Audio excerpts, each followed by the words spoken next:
welcome back. We talked last week, right? Yeah, we did. We did. You're It's traveling been so much you don't know what's going on. I don't know what's going on. I was in London 2 weeks ago. I was in San Francisco. I got back last night. Yeah. And I will be in San Francisco every other week through the rest of the year. Or not through the rest of the year. That'd be crazy. Yeah, that might be a little overwhelming. Yeah, through May. Through May. And okay. Yeah, we got a guest joining. Let me add Dre. Awesome. Dre, Hello. can you hear us? Hey, welcome. Man. Hey, Can Dre, you hear how me you doing? fine? Dre, John, Dre. Nice to meet you. Nice to meet you, John. Cool.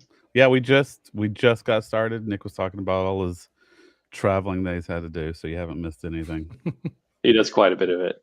Yeah, just got back from San Francisco last night, and I go back in a week. So yay! Nice. Yeah. So what special came out of your trip to San Francisco, Nick? I'll get to that, but I want to give Dre a minute to introduce himself. Oh, okay. Hi, I've been in software development, senior software developer right now. I've been in software development for 10, 11-ish years now. For the last 7-ish of that, I guess, been like Railsy, and some consulting there, some product work, and then about to switch shops actually and go to a all JavaScript stack, all Node and GraphQL stuff. So that'll be a new adventure. But yeah, that's me. One of us. I'm sorry. I'm sorry. Oh, I've avoided it for a while, but now it's time to see if the hype is justified. I'd say it is, but also it doesn't matter. We're not good anymore. Yeah, it's that's the other part of it is the language doesn't really matter that much anymore. I will say going to a typed language, the LLM likes types. Yes, yeah. That part about it matters more. One of me and Nick's mutual friends were actually talking on Wednesday about that and how some potential directions that might go in the next 5-10 years. Yeah. Since it doesn't really matter what syntax or code you're using anymore, I'm curious if it'll like boil down into fewer concrete languages that are actually being used over time. One very concrete language, I think. I think I can confidently say it will boil down to, and that is a language called English. Mm. Yeah. So you think it'll just convert English to machine code, like to zeros and ones, or what do you think will happen there? Yeah, I think we're there. I mean, for me, I'm there. Yeah, I don't think it'll ever be as direct as that, but well, yeah, but yeah, for sure. It's. I disagree. Well, that's what we do on here. Is we disagree. Do you think it'll go through a couple of steps, or do you think we'll just have, will it go to C, which goes to assembly, blah blah blah? Will it go through that whole process, and that's what the AI will spit out as we tell it what to do, or will it just be like, okay, yeah, I know how to do that in whatever code we're doing? Sorry, I know how to write that via the instruction set for whatever chipset we're working on. I can just go do that. Mm-hmm. You think it'll be that? Yeah, I think so. I mean, I think it doesn't matter. I think I don't have to care about it. Just in the same way that I can use a language, like a higher level language that writes really crappy lower level languages. Like it doesn't do it well. And do I care? Yeah. No, not really. Right. Like I might choose a different language based on the performance needs that I have. And now I can just say what I want, and the model can choose the language based on that. Yeah. So it's just another abstraction. I think, maybe years from now when all models you're running them locally or something, maybe what Nick's saying I would agree with, but until that point, you would be wasting so many tokens trying to transfer English and get it down to almost bare metal language. Yeah. I can't even think of the name of what it's called anymore. Assembly. There we go. Geez. Yeah, we're because So it's always going to depend on that abstraction layer of tooling on, where it's like, well, you told me this, I'm going to write it in whatever said language, and it will compile it down to the assembly required to then, Right. put it into memory and run it. So Ever since this, like, using models like this to write code has come out, like, I've always kind of assumed or thought that like WebAssembly would be a perfect medium for this. Like, you talk and it doesn't matter what it writes it in. It just saves WASM bytecode. And then when I want to interact with it, give it to me in whatever language it can compile to WASM bytecode, and it doesn't matter. yeah, maybe. I mean, again, it comes down to, we've mentioned this before, and like most of the time when Claude Code is doing something for me that's adjacent to the outcome of what I want, it's running a Python script, even though I may not even be running a Python project, right? So some of that could be, well, models. There's so much Python code in the world that's what the model's trained on. And it knows it best, or maybe it just assumes and knows that Python's one of the languages that will always be on the machine, and I can just always use that as the tooling to run whatever command it is it needs to run outside of doing simple, Unix-based commands, etc. So Yeah. I don't know, but in line with what we're discussing, so GPT 5.5 came out, and one of the things it talks about is that it can infer better when prompts are vague. So I don't use Codex or GPT 5.5, so I can't tell you if that's true or not. But that will definitely be something that, along the lines of what we're discussing here, is that whatever it is, it's going to have to get a lot smarter, because it is absolutely I tell you what to do, and if I didn't tell you what it is I wanted you to do, you're not going to do it. It's getting a little better. It can infer from previous memories and looking at project level details to say, I'm going to assume this is what you wanted, but I still, it's gotten better, but just yesterday, it was just like, what are you doing? Like, why do I have to give you this much detail? Like, I had that 10 minutes ago. Literally telling you to use something that exists, and you're not doing it. Why? So yeah, it's funny how it can get off the rails sometimes. Sounds like a skills issue, bruh. Totally. I mean, like, literally skills. Like, you should use a planning skill to. Well, it was literally, hey, this thing exists already in this application. I want to make a read-only version of it. Use the exact same pop-up dialogue code you are using, and make a read-only version of it. And it was whatever it came up was totally broken. I'm like, why are you broken? Like, why are you not doing this? After like 3 or 4 tries, it was like, oh, you want me to just reuse this and make it up? Yeah. It was just ridiculous. Yeah. Nick, related to the skills thing, and actually also related to John's comment about forgetting or having to do guesswork.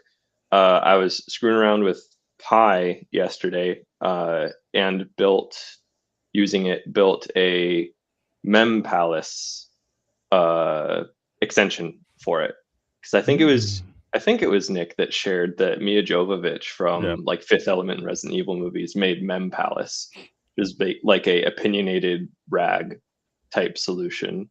And so I wanted to see what it was like to work with it, and I wanted to use Pi because it's pretty bare bones, and it didn't have it. So I, over the last couple of days, have messed around with it and got that figured out, and that was pretty cool. But I got it. So MemPalace works just fine on its own, but there's no way to like have it mine the conversations that you've had within Pi, because it's a tree. And so it built out this like auto mining MCP like tool thing, so that it'll auto mine your conversations using like this recursive tree tracing to see what the like full active branch of that tree was. It was pretty neat. But yeah, to fiddle around with that. That's like my first actual endeavor into trying to build AI tools. That's cool. Up until this point, I've just used AI to try and build software. I haven't tried to build anything AI powered. So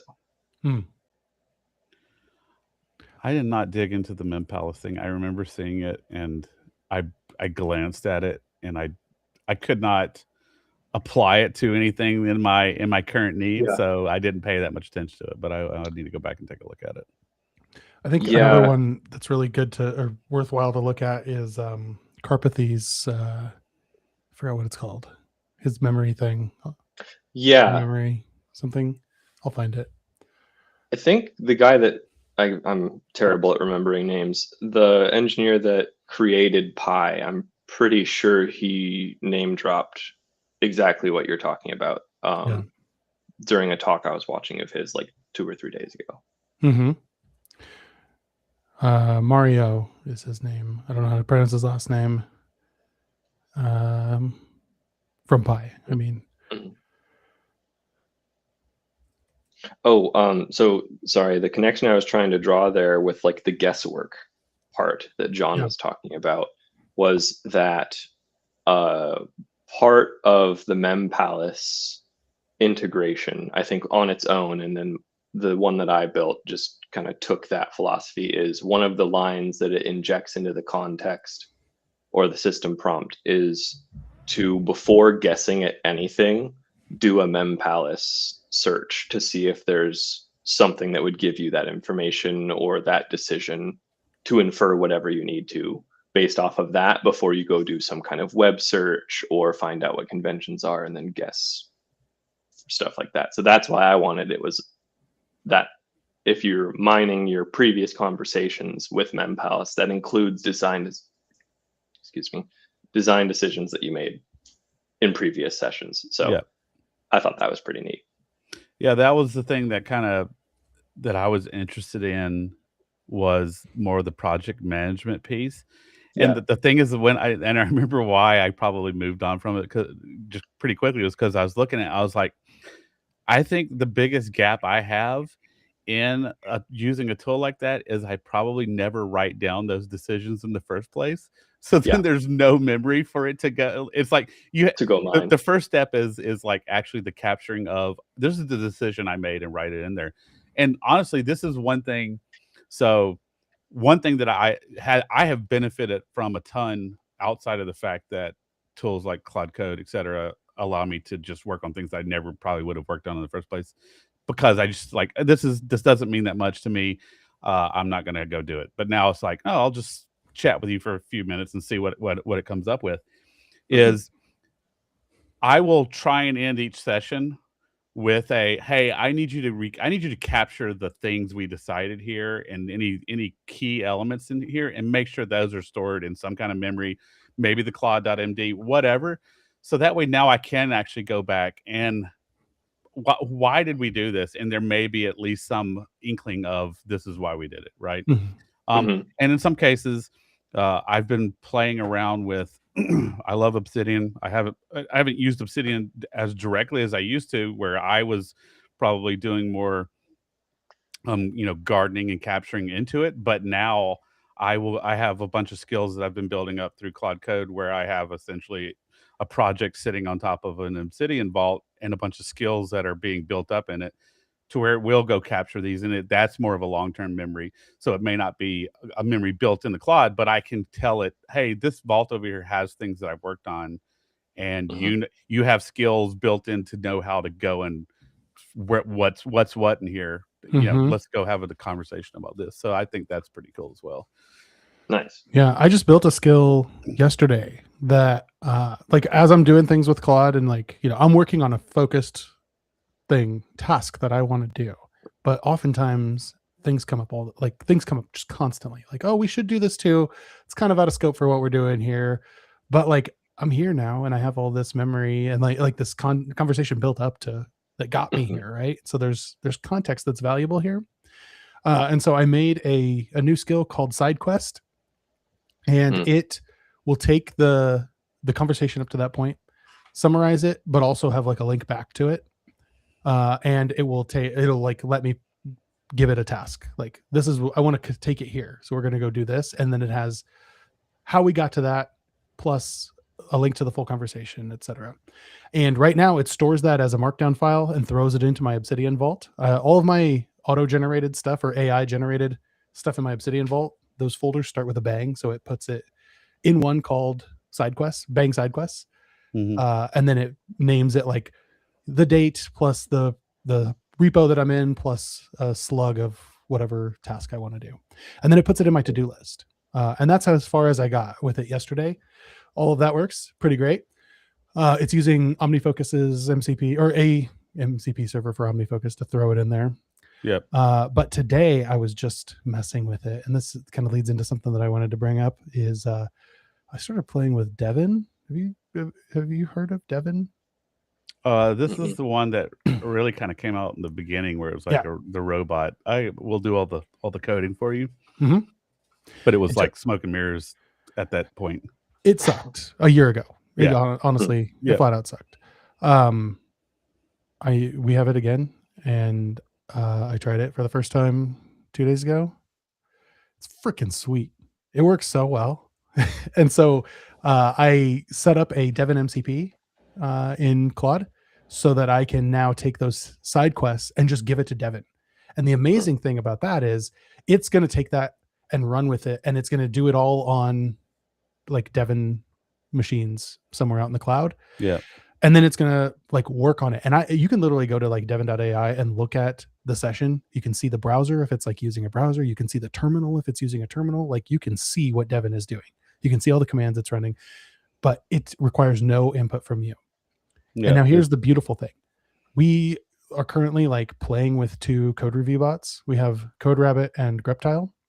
And I think we're going to vote one off the island, like after we all come to a consensus on which one is better. But right now on the PR, like Devin will go open the PR, both of them swoop in and do thorough code reviews, and they'll comment about things, and Devin will argue with them automatically. It'll go back and forth with them. Bye-bye. I'm back. Oh. I don't know what happened. Devin kicked you out. It'll be like, oh, you're back. Here's, I found this, and Devin's like, yeah, I agree with that, or no, I don't agree with that. I think you're wrong in this case, and they'll argue with each other, and then Devin will do the work, and I don't have to come back until they are satisfied with the state of the code, and Devin has fixed everything that they've done, and then I can swoop in there. And so this, like, I set up Devin as an MCP so that I could take those side quests and immediately just hand them over to Devin and have it go do it, and I'll continue with whatever I'm working on, and by the time I'm done, Devin probably is done with the side quests as well. And that's sweet. I'm like really excited about this right now. So that's cool. I like the arguing part. Yeah. Yeah. I'm trying to find, that's the piece I'm interested in. What's driving that? Like, I assume that it's not Devin truly arguing with it. It's whatever LLM you have underneath it. Yeah. And do you just hook it up? Do you give it multiple API keys to different models, or do you hook it up to a specific model? Or how does that structure work? I've only played with it for like a day, 2 days. And I've only so far kicked off tasks from Devin, like their website. Yeah. And it's just like in our org or whatever. So I can just be like, in this project, go do this. This is what I want you to do. And it just goes and does it. And like when I set that up, I can say you're using Opus 4.7 or GPT 5.5 or whatever. Yeah. And it will just go on with it. So you haven't been triggering it like via an MCP call? Not yet. From Claude yet. Yeah, that's literally like just before this call, I got the MCP set up, and it, like Claude says, it's connected. So yeah, I was gonna have Claude do a simple task, but Claude just ended up, or send it a simple task, but Claude just ended up doing it. So then I'm just like, I'll just let it do it. I know Cursor. So I've primarily used Cursor. I've played around with Claude Code a little bit, but my main tool has been Cursor for like the last year and a half. Cursor has cloud agents, and they have a CLI too, but that's beside the point. But they've got cloud agents. I know that can like spin up a virtualized environment, work on stuff, open a PR. Yep. I don't know if it has the discussion debating feature built in just yet, and maybe that's something they're working on. I don't know. I haven't experimented with them enough. But do you know like what the, I guess off the top of your head, what the difference or advantage would be to using Devin versus a Cursor cloud agent? I think they're probably the same or similar. Okay. Claude also has like agents that you can run out in the cloud, and they have like a whole sandbox thing and everything that they're building. Mhm. So there's a number of these different tools. Devin's the one that we started playing with, and we actually had Scott Wu, like one of the founders of Devin, come speak at our company last week when I was in SF, and it was really awesome. Like hearing about it, and basically I was relieved that their bottlenecks are basically the same as ours. Like it's code review. Yep. Yeah. The code's That's easy. what I've seen. Yeah. Yeah. So it'll be interesting to see how we move that bottleneck or change it. But yeah, it's really, really interesting. But speaking of Cursor, Dre, did you hear the news about Cursor this week? No, I'm terrible at keeping up with news. You guys, every time I see Nick, he's got all sorts of new stuff and posts in a Discord about it. I'm like, oh, cool. I would have never heard about this. Yeah. Cursor has paired up with SpaceX. Okay. The way I understand it is they basically have a deal where Cursor or SpaceX can acquire Cursor for $60 billion if they want to, but if they don't want to, if they decide it won't work out, then Cursor gets $10 billion. So win-win for Cursor. It's a $10 billion partnership that locks Cursor into Colossus. So there's what definitely is Colossus. XAI's training cluster. So okay. I mean, it's essentially like a hardware compute play in the sense of, because that's the biggest thing that Cursor, like my understanding of Cursor is it's just tooling wrapped around everybody else's models, right? Yeah, that's pretty much it. Yeah. So this is to be clear, I would happily take $60 billion for building that, but like this is a way for them to get in bed with somebody who's got hardware that they can get access to. Yeah. I guess one caveat there is they do have their own internal models that they're working on in training. They have a couple of them. Who? But Cursor does. Yeah. Cursor has their own Composer 1 and too. Composer 2. Yeah. Yeah, but I don't. Yeah, like caveat there, I guess, that they have a wrapper around everyone else's tools and some of theirs. Yeah. Yeah, I think the biggest takeout from here, like I was reminded when we were talking to Scott Wu, like from Devin, that like Devin bought Windsurf a couple last year, right? Or they acquired the remnants of Windsurf after Google. No, was it Google? Yeah, Google acquired like the leadership at Windsurf. And that was interesting to me because I thought that I remembered reading at the time that they were like, the rumor was that they were going to OpenAI. And then I thought that there was like a rumor that Cursor was approached with a similar deal to like be acquired by OpenAI maybe, or something like that, and turned it down, only to jump in with Elon Musk. I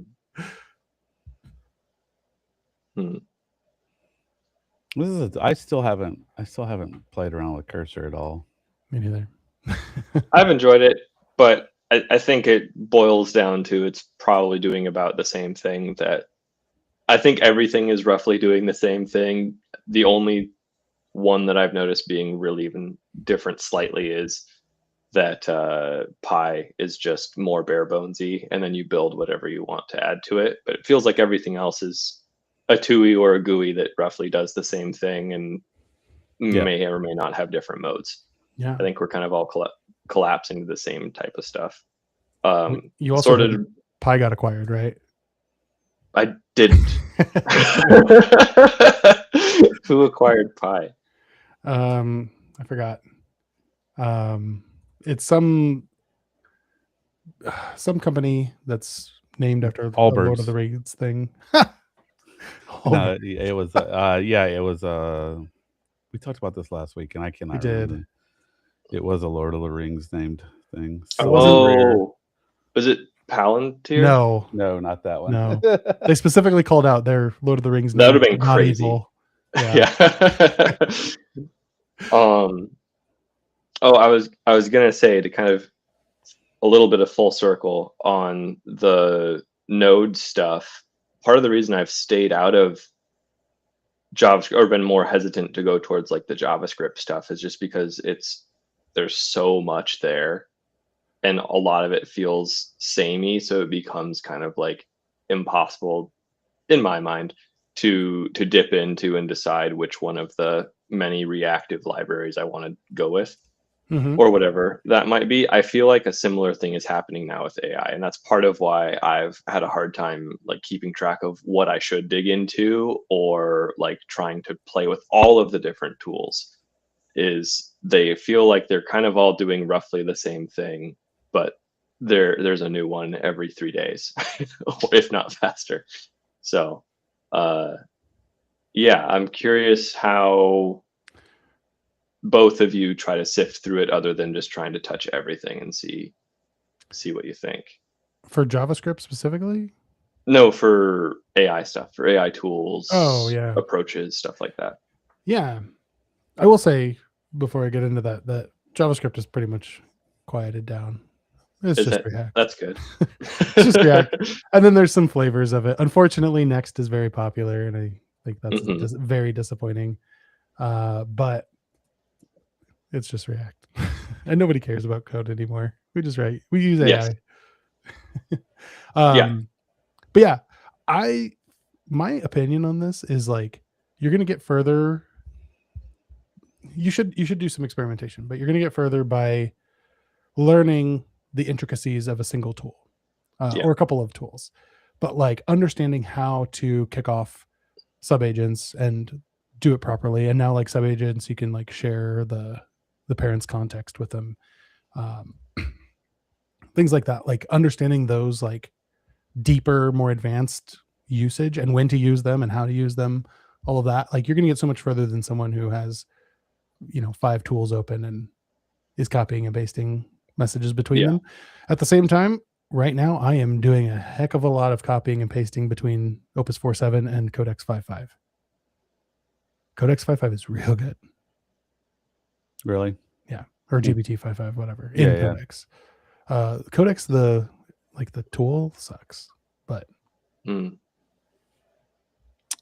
I'm probably the wrong person to answer this question because I don't. So I will read news, and every now and then there may be something that I will open up and give it a try. But once I get pretty comfortable in something, I'm a lot more focused on the outcome I can get rather than Yeah. the tooling I'm using. Mhm. So right now, Claude Code has addressed all the needs I have. There are definitely probably productivity hacks / automation things I would like to look at, because there are things to Nick's point that I would like to have things, the ability to go, I really don't want to sit here and babysit this, but I do want this work researched or done. So can I throw it at something and just let it go? So that would be cool, and that would be something I would dig into. But yeah, I will say, yeah. So unless the tool is falling behind, and it's obvious that there are other options out there that are bringing newer things to the table that I would find beneficial to what I'm trying to accomplish, or the tools start sucking like Claude Code did over the last couple of weeks, then I would go look at something else. But Yeah. because I keep saying, oh, I haven't looked at Cursor, I haven't looked at Codex, and I just haven't Mhm. had enough. I might go look at. I want to go look at Codex mostly because I want to use some of the GPT models more. I've never done any coding on those. The only thing I've ever done on those was more of the just the Chat GPT based talking to it type of Yeah. stuff. And then I mean, there's some news out there that Google's trying to get a lot more serious about the coding aspect of Gemini. So they're supposed to be coming out with some tools later this year that may or may not be worth looking at. So Mm. I might try and pay a little bit of attention to that. But yes, Yeah. but so far Claude has made me happy, and honestly, it was so easy, in a company context to get Claude Code hooked up to Bedrock to just go, right? Until recently, and maybe still not so. I'm not 100% sure, but you couldn't use GPT-based models on AWS Bedrock, so that wasn't really an option. So that's part of it as well. Good question on YouTube. Have you guys checked out Datastar? I have not. I I have no idea what Datastar is. Yeah. It's a hypermedia framework. Okay. That is basically what I know. I haven't looked at it. No. I was Hypermedia, meaning build what? reactive web apps. Yeah, I don't know. Okay. It looks interesting, and I would want like in complete honesty, I wouldn't find this tool unless Claude found it for me. Unless your basically. robot overlords told Yeah. you to go use it. Yeah, I mean that's a whole thing, like agentic AEO, getting it in there. So like figuring out when to use this tool properly, but also like more and more these days, like I don't really care as long as it works. And I mean, more and this is faster. definitely something I still think about, right? I think in most cases, I will always choose Elixir Phoenix for any of the side projects I have, because in most cases it's gonna solve the problem I need. There's a clear path to how it scales, etc. Right? So Yeah. I think about those things, but yeah, like in most cases, I think it's that same thing we've discussed in the past, Nick, which is, I'm slightly worried about all of the vibe coded apps that non-coders are going to create, but at the same time, who cares? Because 99.9% of those vibe coded apps will never need to scale, and they will only need to do the one little thing that person wants them to do, and Mhm. that's all you need to worry about. So yeah, I think at the end of the day, the tools that you use are not that important, but I do still have a little voice in the back of my head that's like, hey, make sure that whatever you're doing doesn't suck if you don't have access to AI tools anymore, and you actually do have to maintain it. So there's Yeah. there's a little bit of that as well. I saw this come by on Blue Sky maybe a couple days ago, and it's like an enhancement to JSX. And just looking at this looks more like what I would write in Flow at Meta, which I liked when I was there. Like this is a nice way to write components, a nice little syntax. And I was like, oh, that's cool. Also, I don't care because I don't write this anymore. Like I don't know. Maybe I'm just becoming jaded, but like I have sufficiently trained myself to just be excited about the outcome, and the minutia of the code is starting to fade for me a little bit. Mhm. Not in a bad way. Like I still care about code quality to an extent. Claude Code leaked though, like the source code for that, and I guess we learned that you can make like $20 billion in a quarter with the shittiest code base. I mean, that's always been true. I don't Yeah. like. I think a little bit of what you're also talking about, Nick, is just it's part of aging, and there will be things that you will slowly realize that don't matter Oh anymore. no. So Yeah. I'm just becoming a curmudgeon. yes. No. On the subject of caring less about code, I actually was curious to pick your brain about this. I watched a talk Mhm. a couple of days ago by Dexter Horthy, Mhm. the research plan implement thing, Yeah. and it's everything we got wrong about that. Him like kind of going through that, and they had originally said like, don't review the code, review the specs, and now they're flipping it. I Like, did see that. don't worry about the specs as much, but please do read the code. Actually, like, don't care about it at all. Well, it's like, spend some time planning, do your research, do all that, let it chug and do all its stuff, and then when it's done with the code, please review the code with a fine-tooth comb. I do agree with that. Right now. Yeah. I think that in a similar way to how Devin sucked a year ago. Like the tools aren't there yet for that kind of workflow. Yeah. And you do have to review the code a lot because it does make a lot of mistakes. And yeah, so I think that I don't disagree with that at all. I'm Cool. interested. I'd like to dig into that. It makes mistakes. So when you say a mistake, what type of mistake are you talking about? Are you talking about a functional mistake, which in most cases you would find either via tests or you testing the application out, or Yeah. are you talking about idiomatic mistakes where it's like you're not doing it the way you should do it in this language or etc. Mhm. Or yeah, what are you talking about there? The biggest thing to me, the biggest one that I catch with that is like misalignment on what we want to do. It's not that there's syntax errors. That's all caught Yep. by automated tools and That or like compile AI code steps. reviews. Yep. Yeah, that just all finds a way to be fixed before I care about it, which is great. It's more like I could give it the best plan in the world, and I can review that plan, like to Dexter's point. But somewhere in there, there's probably some assumption that the LLM made, Yep. and it ran with that, and that could have cascading effects, or it could just be like a little subtle thing, and that could totally derail the app, and I wouldn't catch it just by looking at the specs. I would have to be searching through the code to find that. And so it's that alignment. Like, is it aligned with what I said?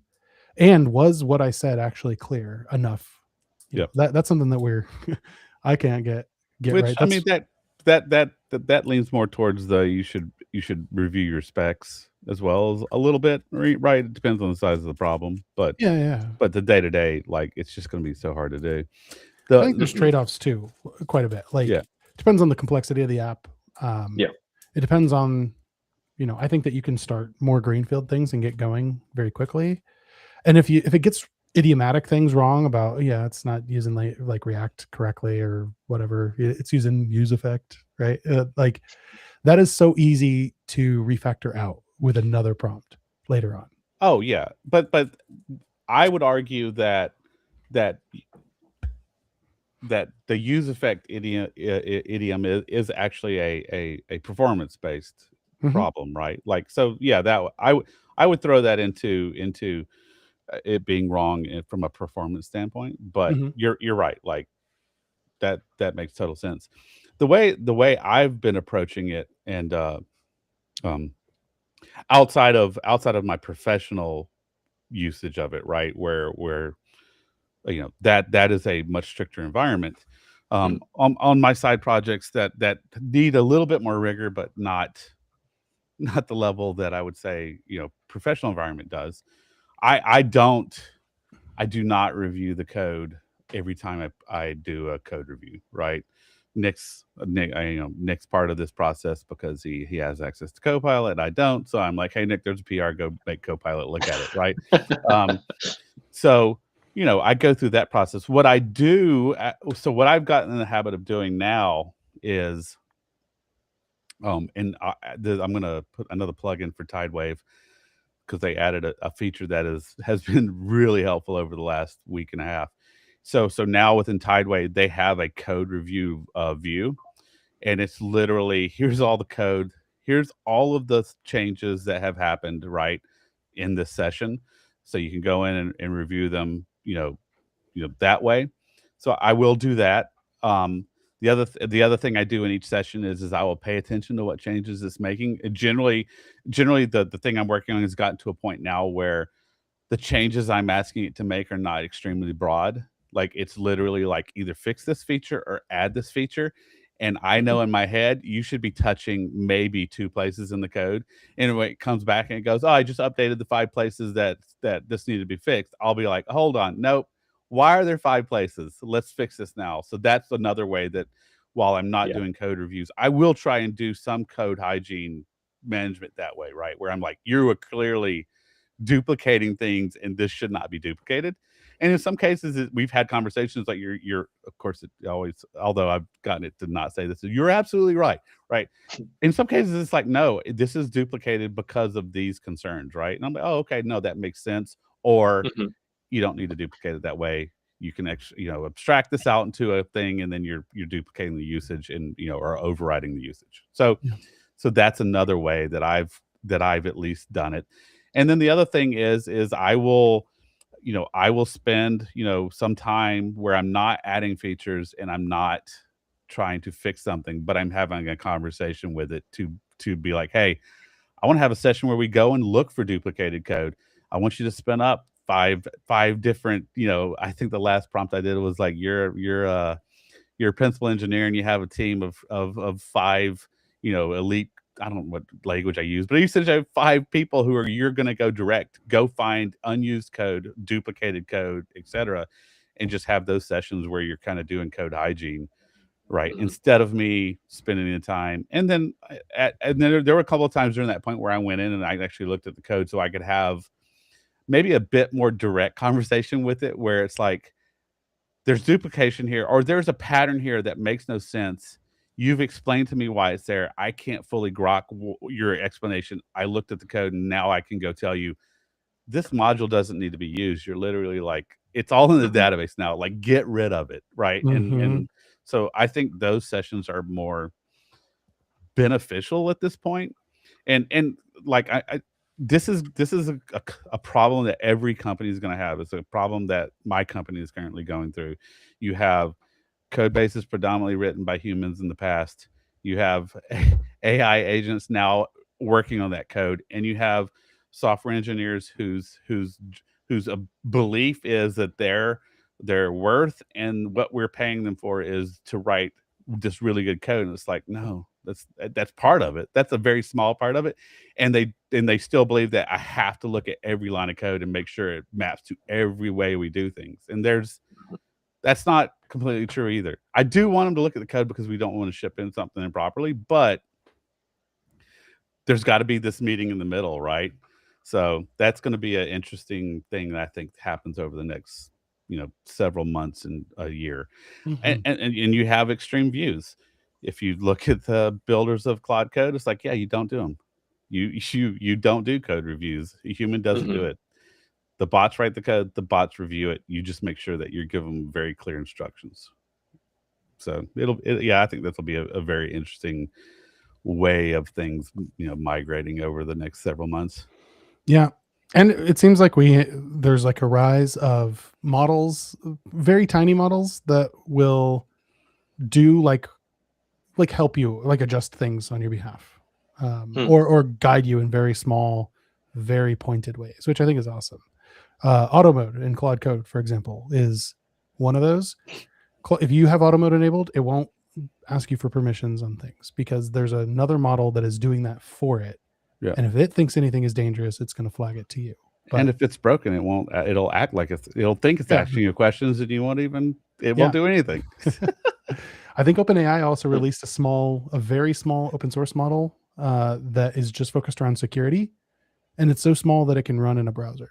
Like, it's tiny. Yeah. So is that auto mode for Claude Code? How is that? Cursor has an auto mode too, but I think that's just choosing what model based on your prompt. This sounds different. Yeah. It is. It's a bit different. Yes. I can just show you. Essentially, it's what commands am I allowed to do without you giving me permission to do it. Before, before they had you can do everything, or you need to ask me and I'll approve certain things, and some things it wouldn't even let you approve to do in the future. It'd be like, do it. Yeah. So Auto tries to figure out, should I automatically be able to do this because you've given me permissions, or should I add, or is this dangerous enough beyond what it used to be that I should ask you if I can run it or not? Yeah. So it's like right now, if I asked it to do like something, it's going to ask me for permission, right? If I said commit this, whatever, it asks me for permission. So to get around that, let me go into an actual project. To get around that, what I would normally do is just like, I set up a CC bang, which is Claude -- dangerously allow permissions. So now bypass permissions is on, and that works. It still asks me for get things, which is super annoying. that I would even think that. But now you can do Claude -- enable auto mode.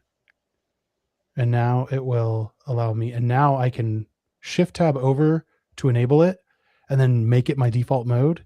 And now when I come back into Claude, auto mode will just be enabled. And I can ask it questions from here and it will now just handle that for me on my own. I walked through this because I thought I was running with auto mode on and I'm like, this sucks. It's not doing anything.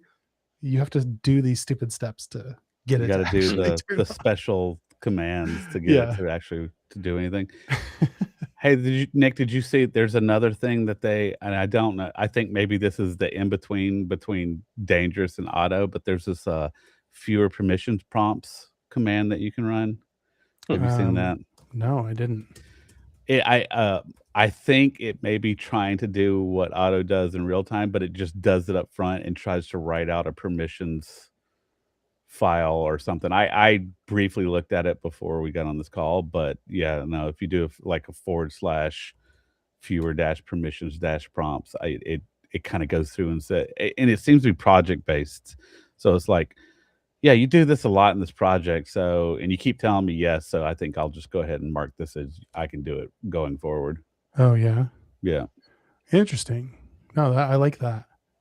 Mm-hmm. I don't have it set up. I just did this on my other machine, so I was trying to copy it over very quickly. But You're you can on the old version too.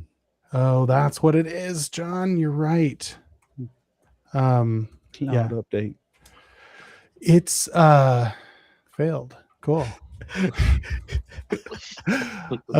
can tell I use Claude a lot on this machine. You're using you're probably doing what I was doing earlier, where you had like 4 different versions of Claude, and you had the NPM version, the brew version. Yeah.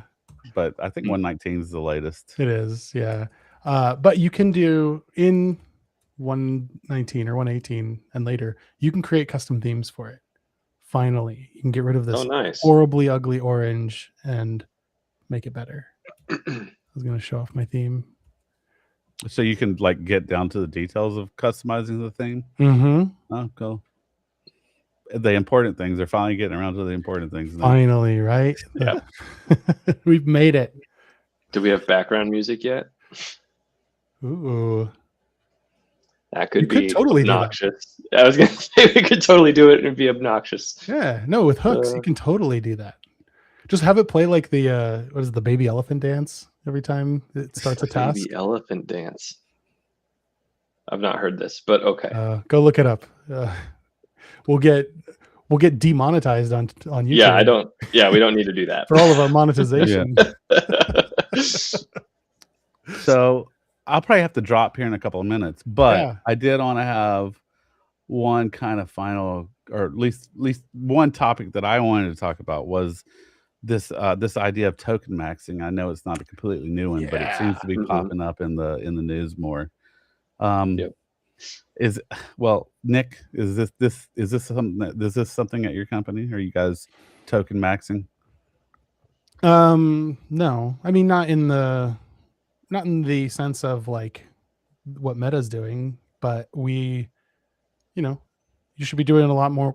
You should be able to do a lot more work in the same amount of time, and tokens don't like we're not going to be bogged down by you running out of your token. Yeah. Like we have, you can set it up. I think I'm not an admin on Claude, but you can set it up to where like if you run out of your 5-hour window or your 7-day window, it can switch over to token-based billing. For so much per developer.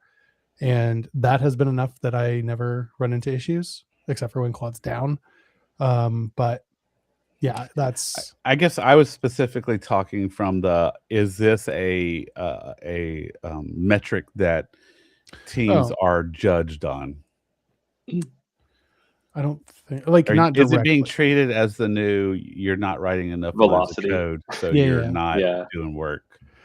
No, not directly, at least. Like I think people look at it. I look at it. I want to know how much money I'm spending. Yeah. Things like that. But I don't think that it's like you didn't hit a quota of 48 million tokens this month or this day. Right. I I think I had a goal Do you for a think while, it's a personal goal that I wanted to get to 300 million tokens a day, and I think I'm there. Jesus? That's a lot. If you're not paying for it, then it's fine. Yeah. Yeah. But like that's just me. Like it's not me focused specifically on tokens. It's me focused on how much work can I parallelize and still keep it up. Yeah. I think right now I have I think I checked 17 Claude Code sessions running simultaneously right now on my computer, and I'm just like bouncing between them all. And 2 of those are what he should eat for lunch. Should have No. cheese pizza or chicken nuggets. No, one of them is let's make a cool Claude Code theme. I mean, let's be honest. But like all of the other ones are like, let's work on this issue. Let's work on this. Yeah, like all of that. And like as those are running, I'm off doing other things, which is why I'm so excited about things like Devin, because I don't want to babysit anymore. I want to come in at the end and know like that things are to a certain level of quality before it bothers me with crap. Yeah. And sometimes I have to do a lot of, like right now I'm doing a lot of planning, which is why I'm like really excited about that side quest thing, because I can do all that planning and then just delegate. Boom, boom, boom, boom, boom. Right. And I'll come back to an army of Devins that have all handled things for me. Mm-hmm. And I can watch them. I can go on a walk and watch them. Amazing. Yeah, I do love the remote control from Claude. Mm-hmm. I've used that a lot now. So you're pushing for a high number of tokens, not as this is what everyone should be doing, but to kind of as a proof of concept of how much you can parallelize stuff. It feels like you would also not necessarily recommend that everyone else is token maxing and trying to just use AI tools as much as possible. Still use it for improving productivity, but I'm curious, like, do you think everyone should try to token max on whatever their plan or usage is? Or I think people should push to the limit. Get what you pay for right now, because tokens are subsidized, and so like people will talk about that, like, oh, I'm paying $200 a month for this. I think like I saw somewhere that like the $200 plan from Claude is equivalent to like $5,000 of tokens or something like that per month. And so anytime your Claude is not getting to its window, you have left tokens on the table that you will get back.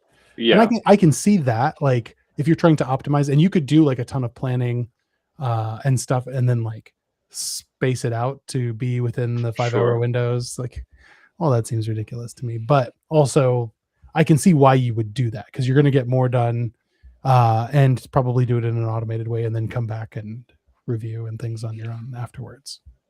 Yeah, as a person in a leadership role, the way I look at it is, I was never a fan of counting lines of code, so I'm not going to be a fan of making sure that you're blasting through tokens, etc. Right? I do think it is a metric that companies should be looking at currently, because you have a very wide range of personalities and people and how they feel about using AI, right? Yeah. You have some people who are like, it's the devil, I'm not going to touch it. And then you have people who are like I said, they're trying to figure out what they're going to have for lunch via AI, right? And as a company, I think most companies should be figuring out, how does AI make sense in our company, and how can we use it to get rid of the work that we don't want to do, right? And so this is a metric that you can see, okay, maybe I should go talk to so and so and figure out what anxiety they have around this tooling. Do they just not, while they may not have interest, that's one thing, but you need to have a discussion with them that you probably should have some interest in this and start figuring it out, and et cetera. So I would use it that way. I would not use it as a leaderboard, and this is who obviously is kicking ass, and et cetera, right?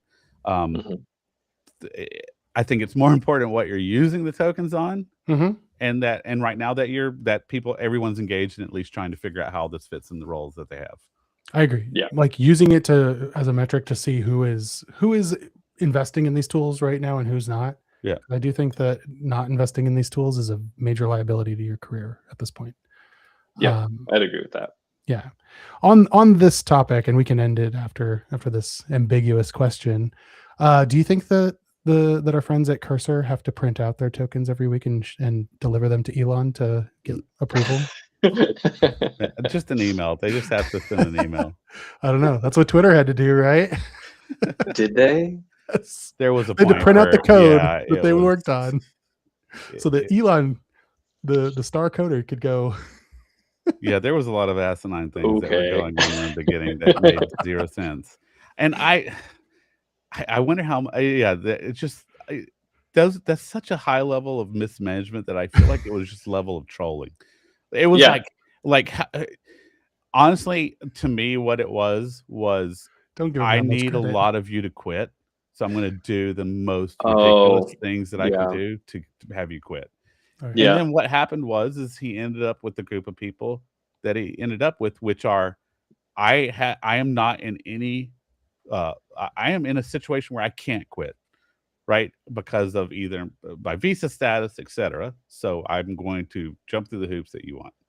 And that's just that's my guess. I mean, yeah, that I would That's have to wild. assume if that's not what was going on, then the level of incompetency was even greater than I imagined. I can see both. I can see both Yeah. ways. That's kind of what I'm thinking as well. Yeah. All right. Well, Oof. Dre, thank you so much for joining us this Yeah, week. dude, it was nice meeting you. Yeah. We'll have to have you Likewise, back thanks on for again. inviting me. All Yeah. right, I'm down. Yeah. Cool. See you guys. Later. Later.